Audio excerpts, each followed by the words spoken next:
Exorcism of Emily रोज को हिंदी में explain करेंगे। ये फिल्म एक सच्ची घटना पर आधारित है जिसमें एक लड़की को 6 डिमंस ने पोजेस कर लिया था और फिर उस पर एक्सोर्सिज्म परफॉर्म किए गए थे। इस फिल्म को स्कॉट डेरिक्सन ने डायरेक्ट किया है और इस फिल्म की मुख्य भूमिकाओं में लॉरा लीने, टॉम विकिंसन और एमिली रोज का किरदार निभाने वाली एक्ट्रेस जेनिफर कारपेंटर। और वीडियो में आगे बढ़ने से पहले हमेशा की तरह हम आपको बता दें कि ये वीडियो भी स्पॉइलर से भरा हुआ हो। फिल्म की शुरुआत में हम एक मेडिकल एग्जामिनर को देखते हैं जो एक घर में जाता है और वहाँ एक 19 साल की लड़की की डेथ को एक अननेचुरल डेथ बताता है और फिर पुलिस ऑफिसर वहाँ मौजूद फादर मोरे को अपने साथ चलने को बोलते हैं। यहाँ हमें पता चलता है कि उस लड़की पर फादर एक्सोर्सिज्म परफॉर्म कर रहे थे और इस एक्सोर्सिज्म की सारी रिस्पॉन्सिबिलिटी फादर ने अपने पर लिया था। आगे हम देखते हैं कि इस केस को बहुत बड़े पैमाने पर मीडिया कवरेज भी मिल रहा है जिस कारण ये केस बहुत ही बड़ा हो जाता है क्योंकि इसमें एक लड़की की मौत हुई थी जिस पर एक्सोर्सिज्म परफॉर्म किया जा रहा था और उसकी मौत का जिम्मेदार फादर को बताया गया था। आगे हम देखते हैं कि एरिन बर्नर नाम के एक लॉयर को फादर का केस लड़ने के लिए अपॉइंट किया जाता है क्योंकि एरिन यंग और टैलेंटेड तो थी, साथ ही उसे इस तरह का केस लड़ने का एक्सपीरियंस भी था। हालांकि शुरुआत में एरिन ये केस लड़ने के लिए मना कर देती है लेकिन बाद में तैयार हो जाती है क्योंकि एरिन की फॉर्म उसे ये ऑफर देती है कि यदि उसने ये केस जीत लिया तो उसे इस लॉ फॉर्म में सीनियर पार्टनर बना दिया जाएगा। इसके बाद एरिन फादर से मिलती है। फादर उसे केस देने को तैयार तो हो जाते हैं लेकिन उसे बोलते हैं कि एरिन उन्हें दुनिया को सच बताने देगी और वो उन्हें एमिली के साथ जो कुछ हुआ वो सच भी इस दुनिया को बताने देगी। इसके बाद एरिन एमिली की माँ से मिलती है। उसकी माँ उसे बताती है कि एमिली बहुत ही खुश रहने वाली लड़की थी और हाल ही में उसे स्कॉलरशिप मिली थी। वो स्कॉलरशिप से वो शहर में जाके पढ़ाई कर रही थी और प्रॉब्लम की शुरुआत तभी हुई जब वो शहर में रह रही थी। आगे हम देखते हैं कि कोर्ट रूम में ट्रायल के दौरान लॉयर एथन थॉमस फादर पर यह आरोप लगाते हैं कि फादर की गलतियों के कारण ही एमिली की डेथ हुई है और इसलिए एमिली की मौत का जिम्मेदार फादर है। यहाँ थॉमस बोलता है कि फादर ने एमिली की बीमारी को डोमिनिक पोजेशन का नाम दिया और एमिली की इलाज न होने के कारण तड़प तड़प के मौत हो गई। इसी दौरान एक आई विटनेस की गवाही से हमें ये पता चलता है कि एमिली जब हॉस्टल में थी तब पहली बार शैतान ने उस पर अटैक किया था। यहाँ वीकेंड पर जब एमिली हॉस्टल में अकेली थी तब रात को 3 बजे अचानक एमिली की नींद खुलती है और उसे वहाँ कुछ अजीब गरीब जलने की बदबू आती है और फिर वहाँ अचानक भयानक घटनाएं होने लगती हैं। दरवाजे अपने आप खुलने और बंद होने लगते हैं और चीजें अपने आप मूव होकर यहाँ वहाँ गिरने लगते हैं और फिर एमिली को अपने ऊपर कोई अदृश्य शक्ति महसूस होती है। ये शैतानी शक्ति एमिली को फिजिकली भी हर्ट करती है और फिर इन सब घटनाओं से एमिली बहुत ज्यादा डर जाती है। उसने अपनी माँ को और इस गवाह को भी ये बातें बताई थी। इसके बाद कोर्ट में एक डॉक्टर आता है जो कि न्यूरोलॉजिस्ट भी था। वो बोलता है कि एमिली को एपिलेप्सी नाम की बीमारी थी और उसे हेलुसिनेशन भी होते थे। फादर ने एमिली की गैम्बिट्रोल नाम की दवाई बंद कर दी थी जिस कारण एमिली की मौत हो गई। लेकिन ये डॉक्टर एरिन के इन सवालों का जवाब नहीं दे पाता कि एमिली ने जिन चीजों को अपने आप मुंह होकर गिरते देखा वो क्या था और फिर उसने जो शक्ति को अपने ऊपर महसूस की जिसने उसे हर्ट किया था ये सब क्या था और इस डॉक्टर ने एमिली की इन चीजों का इलाज क्यों नहीं किया। यहाँ एरिन बोलती है कि एमिली को एपिलेप्सी नहीं था और न ही वो साइकोटिक थी बल्कि वो किसी और चीज से पीड़ित थी। इसके बाद एरिन जब फादर से मिलने के लिए जेल में जाती है तो फादर उसे बोलते हैं कि उसे भी केयरफुल रहना होगा क्योंकि ये शैतानी शक्तियां उसे भी परेशान कर सकती है। इसके बाद हमें पता चलता है कि हॉस्टल में हुए घटनाओं के बाद एमिली को हॉस्पिटल में एडमिट किया गया था और यहाँ एमिली को सबसे पहले बादलों में शैतान देखता है और फिर शैतान एमिली को पोजेस कर लेता है। यहाँ एरिन को एमिली के फादर और उसके बॉयफ्रेंड से उसके बारे में और भी जानकारियां मिलती है जैसे कि पोजेस होने के बाद उसकी हालत दिनों दिन खराब होते जाना और उसे हेलुसिनेशन भी होना। एमिली को लोगों में शैतान दिखने लगते हैं और फिर वो जब डर के कारण चर्च में जाती है तो चर्च में भी बैठे लोग उसे शैतान दिखते हैं और फिर एमिली पर वो शैतान हावी होता है। एमिली चर्च के अंदर ही अजीब तरीके से मुड़कर अपने बॉयफ्रेंड पर चिल्लाती है। वो उसे वहां से जाने को भी बोलती है लेकिन तुरंत ही वो जमीन पर गिर जाती है और फिर रोते हुए अपने बॉयफ्रेंड को बोलती है कि वो कभी उसे अकेला छोड़कर ना जाए। यहाँ उसका बॉयफ्रेंड एरिन को बताता है कि इसलिए वो हमेशा एमिली के साथ था और उसने कभी उसे अकेला नहीं छोड़ा। इसके बाद हम देखते हैं कि रात को 3 बजे एरिन के साथ कुछ अजीब घटनाएं होती है और उसकी घड़ियां रात को 3 बजते ही अपने आप रुक जाती है और दरवाजे भी अपने आप खुलते हैं। यहाँ एरिन को कुछ नेगेटिव चीजें फील होती है। वहीं दूसरी तरफ फादर को जेल के अंदर वो शैतान दिखता है और फादर प्रेयर करना स्टार्ट कर देते हैं और फिर वो शैतान गायब हो जाता है। जैसे कि हम जानते हैं कि 3 AM को शैतान का टाइम माना जाता है क्योंकि इस समय शैतान ज्यादा एक्टिव और स्ट्रॉन्ग हो जाते हैं और ऐसा भी माना जाता है कि 3 AM वही टाइम है जब जीसस क्राइस्ट की डेथ हुई थी। इन सब घटनाओं के कारण एरिन रात भर सो नहीं पाती और कोर्ट भी 17 मिनट लेट पहुंचती है। फादर एरिन को देखकर समझ जाते हैं और वो उसे ज्यादा केयरफुल रहने के लिए बोलते हैं क्योंकि वो शैतान उस पर भी अटैक कर सकता है। और इसके बाद लॉयर थॉमस एक और डॉक्टर को कोर्ट में लेके आता है। वो डॉक्टर एमिली की बीमारी पर अपनी ही थ्योरी देता है। ये बोलता है कि एमिली एपिलेप्टिक साइकोटिक बीमारी से पीड़ित थी, जिस कारण वो मिर्गी की बीमारी के साथ साथ साइको भी हो गई थी और उसका सही इलाज ना होने के कारण उसकी मौत हो गई। लेकिन एरिन कोर्ट में बोलती है कि एमिली को ऐसी कोई भी बीमारी नहीं थी, बल्कि वो किसी और चीज से सफर कर रही थी जिसमें फादर मोरे उसकी हेल्प कर रहे थे। इसके बाद कोर्ट में एमिली के फादर और उसके बॉयफ्रेंड की गवाही होती है। ये दोनों बताते हैं कि एमिली मेडिसिन तो ले रही थी, लेकिन एमिली की तबीयत दिनों दिन खराब होते जा रही थी। एमिली धीरे धीरे खाना पीना भी बंद करते जा रही थी और उसका बॉयफ्रेंड ये भी बताता है कि एक दिन जब रात में उसकी नींद खुलती है तो वो एमिली को जमीन पर अजीब तरीके से लेटे देखता है और फिर वो उस पर चीखती है। और उसका बॉयफ्रेंड ये भी बताता है कि उस वक्त उसकी आंखें एकदम ब्लैक हो गई थी। वो एमिली को उसके घर ले आता है और फिर उसके पेरेंट्स फादर मोरे को बुलाते हैं। इसके बाद एमिली की बहन जब उसके रूम में उसे बुलाने जाती है तो वो देखती है कि एमिली वहाँ कॉकरोचेस को खा रही है और वो अपनी बहन पर जानवरों जैसे चीखती है और फिर दीवारों को अपने नाखूनों से कुरेदने लगती है और अपने आप को भी हर्ट करती है। तभी वहाँ फादर मोरे आते हैं और एमिली फादर मोरे से किसी और ही लैंग्वेज में बातें करने लगती है। इसके बाद एमिली की फैमिली एमिली को बचाने के लिए फादर मोरे की हेल्प लेती है। इसके बाद कोर्टरूम का सीन आता है जहाँ एरिन डॉक्टर अडानी को बुलाती है। डॉक्टर अडानी एक एंथ्रोपोलॉजिस्ट थी और वो स्पिरिचुअल चीजों का साइंटिफिक तौर से स्टडी करती थी। डॉक्टर अडानी बोलती है कि एमिली एक हाइपर सेंसिटिव लड़की थी और इस कारण वो सुपरनैचुरल चीजों को महसूस कर सकती थी और गैम्बिटर दवाई के कारण एमिली का एक्सोर्सिज्म सक्सेसफुल नहीं हुआ, क्योंकि इस मेडिसिन ने उसके ब्रेन को पोजेस स्टेज में ही लॉक कर दिया था और इसी कारण एक्सोर्सिज्म के समय ब्रेन को जो साइको स्पिरिचुअल शॉक मिलता है वो एमिली को नहीं मिल पाया और एमिली का एक्सोर्सिज्म फेल हो गया और इस कारण उसकी मौत भी हो गई। इसके बाद एरिन को डॉक्टर ग्राहम कार्टराइट के बारे में पता चलता है। डॉक्टर खुद एरिन के कलीग को कॉल करके ये बताते हैं कि वो एक्सोर्सिज्म के टाइम पर वहां मौजूद थे और उन्होंने ही एमिली की फिटनेस चेक करके ये कंफर्म किया था कि एमिली एक्सोर्सिज्म के लिए फिट है या नहीं। और फिर एरिन फादर पर इस बात को लेकर गुस्सा होती है कि फादर ने इतनी बड़ी बात उससे क्यों छुपाई, क्योंकि एक्सोर्सिज्म के टाइम पे डॉक्टर का होना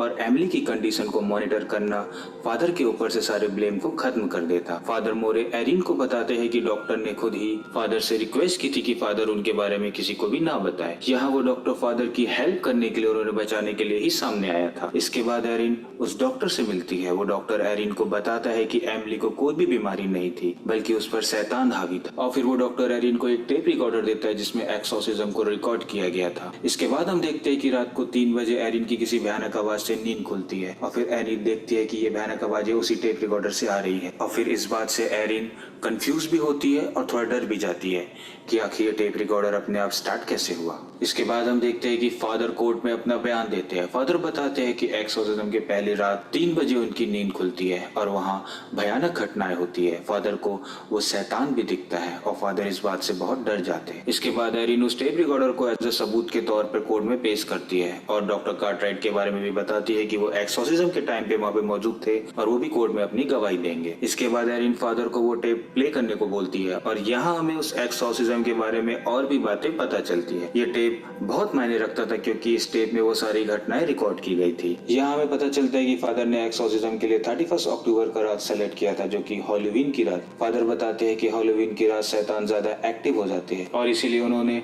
एमिली की बॉडी से शैतान को निकालने के लिए हॉलोवीन की रात को सेलेक्ट किया था। और फिर एमिली का एक्सोर्सिज्म उसके पिता, उसके बॉयफ्रेंड डॉक्टर कार्टराइट और फादर की मौजूदगी में स्टार्ट होता है। यहाँ एक्सोर्सिज्म स्टार्ट होते ही एमिली शैतानों जैसी हरकतें करती है और भयानक आवाजें निकालती है और फिर एमिली फादर पर भी अटैक करती है। वो खुद को भी हर्ट करती है, वो दीवारों को अपने दांतों से काटती है। फादर जब उस शैतान से उसका नाम पूछते हैं तो एमिली 1 2 3 4 5 6 1 2 3 4 5 6 बोलती है और फिर फादर्स पर बिल्लियां अटैक कर देती है। इसी दौरान एमिली अपने हाथों की रस्सियां खोलकर खिड़की से बाहर कूदकर भाग जाती है। एमिली घर के पास ही मौजूद एक घोड़े के अस्तबल में घुस जाती है और एमिली भयानक तरह से दहाड़ती है और फिर जानवरों जैसी हरकतें भी करती है।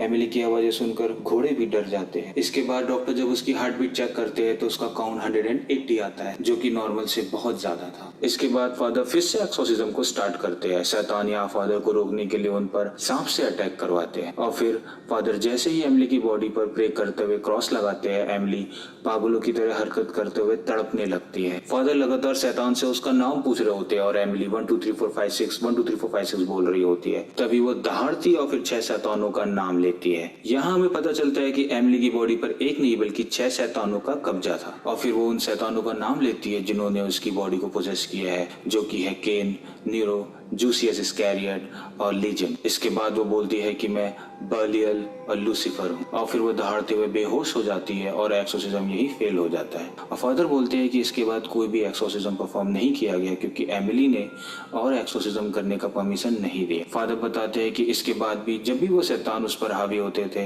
वो दूसरी आवाज में बातें करती थी और अलग अलग भाषाएं बोलती थी, जैसे Latin, German, ancient Greek, Hebrew और एरेमिक। और वो कई कई घंटे चीखती रहती थी और अपने दांतों से दीवारों को कुरदती थी, खुद को और दूसरों को हर्ट भी करती थी। और इन सब बातों के जवाब में लॉयड थॉमस बोलता है कि हर इंसान के गले में 2 वोकल कॉर्ड होते हैं, इसलिए एमिली दूसरी आवाज में भी बात कर सकती थी और हो सकता है कि दूसरी भाषाएं उसने स्टडी के टाइम पे भी सीखी हो। तभी एरिन को पता चलता है कि डॉक्टर कार्टराइट कोर्ट में गवाही देने नहीं आ रहे हैं और वो डॉक्टर से मिलती है। यहाँ डॉक्टर बहुत ज्यादा डरे हुए होते हैं और वो एरिन को बोलते हैं कि वो इस केस में आगे उनकी हेल्प नहीं कर पाएंगे। तभी वो एरिन के पीछे किसी को देख के डरते हैं, जैसे कि वहाँ कोई शैतान हो, और फिर उनका एक्सीडेंट हो जाता है और वहीं उनकी मौत हो जाती है। यहाँ डॉक्टर के मौत के साथ ही एरिन की सबसे बड़ी उम्मीद भी खत्म हो जाती है। यहाँ मीडिया में फादर की बहुत ज्यादा नेगेटिव पब्लिसिटी होती है, जिस कारण एरिन के सीनियर उसे बोलते हैं कि वो फादर की छवि खराब कर रही है और उसे ये भी बोलते हैं कि वो वापस गवाही के लिए फादर को कटघरे में ना लाए। लेकिन फादर एरिन को बोलते हैं कि वो लास्ट बार उन्हें कटघरे में बुलाए ताकि वो दुनिया को कुछ बातें बता सके। और फिर वो एमिली का एक लेटर एरिन को देते हैं। उस लेटर में एमिली ने फादर को लिखा था कि एक्सोर्सिज्म के कुछ घंटे के बाद जब उसे होश आया तो उसे कुछ आवाजें सुनाई दी। जब वो आवाज के पीछे गई तो उसे वर्जिन मैरी की आवाज आई। यहाँ वर्जिन मैरी एमिली को बोलती है कि उन्हें उसके दर्द का एहसास है। फिर एमिली वर्जिन मैरी को बोलती है कि उसके साथ ही ऐसा क्यों हुआ और आज शैतान उसकी बॉडी को छोड़कर क्यों नहीं गए। यहाँ वर्जिन मैरी उसे बोलती है कि शैतान जहाँ है वो वही रहेंगे और ये तुम्हें डिसाइड करना है कि तुम क्या चाहती हो।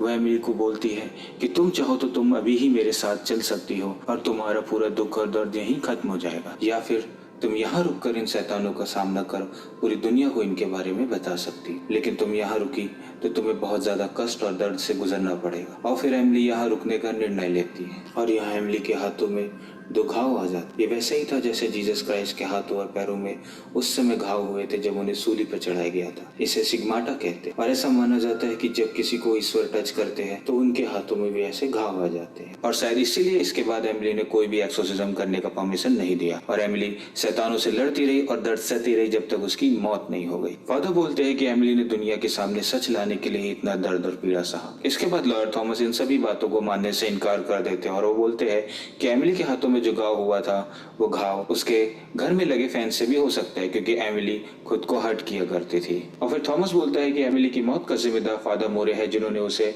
मेडिसिन बंद करने को कहा और इस बात को फादर मोरे भी एडमिट कर चुके हैं। और फाइनली डिफेंस लॉयर एरिन बोलती है कि फादर ने एमिली की हेल्प की और उसे सपोर्ट किया, क्योंकि इस बात पे तो क्वेश्चन मार्क हो सकता है कि क्या फादर एमिली की मौत के जिम्मेदार है या नहीं, पर इस बात पे कोई क्वेश्चन मार्क नहीं हो सकता कि फादर ने एमिली की मदद करने की हर पॉसिबल कोशिश की। इसके बाद जूरी अपना डिसीजन लेती है। वो फादर को एमिली की मौत का दोषी मानते हुए उन्हें सजा देने के लिए बोलती है, लेकिन जूरी यहाँ ये रिकमेंड करती है कि फादर की सजा टाइम सर्व हो, यानी इस केस के दौरान फादर ने जितना भी समय जेल में बिताया वो उनकी पूरी सजा है और फादर की सजा अब खत्म हो गई है और फादर अब फ्री। यहाँ हम कह सकते हैं कि एरिन ये केस हार कर भी जीत गई है। और फिर एरिन की कंपनी इस लॉ फॉर्म में उसे सीनियर पार्टनर का पोजीशन ऑफर करती है, लेकिन एरिन इसे रिफ्यूज कर देती है। एरिन ने इसके बाद इस केस से संबंधित सभी डेटा रिसर्च के लिए दिया और फिर उन्हीं रिसर्च डेटा के बेस पर यह फिल्म बनी। लेकिन रियल स्टोरी में और मूवी की स्टोरी में थोड़ा डिफरेंस है। जैसे कि मूवी में बताया गया कि उस लड़की के ऊपर एक ही बार एक्सोर्सिज्म परफॉर्म किया गया था और उसके बाद एक्सोर्सिज्म नहीं हुए, लेकिन रियल में उस लड़की के ऊपर 67 बार एक्सोर्सिज्म परफॉर्म किए गए थे। तो चलिए मैं आपको रियल स्टोरी के बारे में कुछ बातें बताते हैं। वो लड़की जिसके ऊपर ये फिल्म बनी उसका नाम एनेलिस मिचेल था और जब वो 16 साल की थी तब उसे एपिलेप्टिक यानी मिर्गी की बीमारी डायग्नोस हुई थी। लेकिन ये वही टाइम था जब पहली बार उसे लगा कि वो पोजेस हो गई है और फिर उसे साइकोटिक बताकर उसका भी इलाज कराया गया। लेकिन दिनों दिन उसकी हालत खराब होती गई। 5 सालों तक दवाइयां खाने के बाद भी उसकी हालत खराब होती गई और उसमें कोई भी सुधार नहीं हुआ। और फिर जब वो 20 साल की हुई तो उसे भयानक आवाजें भी सुनाई देने लगी और इतने सालों तक डॉक्टरों से इलाज कराने के बाद भी मिचेल की हालत खराब होते जा रही थी, जिस कारण मिचेल के पेरेंट्स को पूरा विश्वास हो गया कि मिचेल बीमार नहीं है बल्कि उसे किसी शैतान ने पोजेस किया है। इसके बाद मिचेल के पेरेंट्स ने चर्च में उसके एक्सोर्सिज्म के लिए अप्लाई किया। हालांकि पहली बार में उसका एक्सोर्सिज्म रिजेक्ट कर दिया गया था, लेकिन बाद में लोकल बिशप ने मिचेल का एक्सोर्सिज्म करने का परमिशन दे दिया था, क्योंकि फादर ऑड ने जब पहली बार मिचेल को देखा था तभी उन्हें विश्वास हो गया था कि इसे कोई बीमारी नहीं है बल्कि ये डिमोनिक पोजेशन का शिकार है। और फिर इसके बाद फादर ऑड और फादर रेंच ने मिचेल पर एक्सोर्सिज्म किए, जो कि 10 महीनों तक चला था, जिसमें 67 बार एक्सोर्सिज्म किया गया। और ये एक्सोर्सिज्म हफ्ते में 1 या 2 बार किया जाता था, जो कि 4-4 घंटे लंबा चलता था। और अभी भी ऐसे कई सारे वीडियोस और ऑडियोज मौजूद है जो रियल मिचेल के एक्सोर्सिज्म के टाइम पे रिकॉर्ड किए गए थे, जिसमें हम मिचेल को अलग अलग भयानक आवाजें निकालते देख सकते थे।